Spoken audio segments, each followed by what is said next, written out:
Panalangin sa oras ng panganib. Panginoon, kay dami kong kaaway, kay daming kumakalaban sa akin. Sinasabi nilang hindi niyo raw ako ililigtas, ngunit kayo ang aking kalasag. Pinalalakas niyo ako at pinagtatagumpay sa aking mga kaaway. Tumawag ako sa inyo, Panginoon, at sinagot niyo ako mula sa inyong banal na bundok. At dahil iniingatan niyo ako, nakakatulog ako at nagigising pa.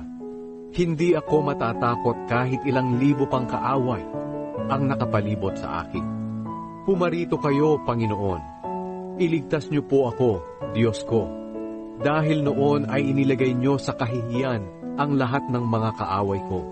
At inalis mo sa mga masamang tao ang kanilang kakayahang saktan ako. Kayo, Panginoon, ang nagliligtas. Kayo rin po ang nagpapala sa inyong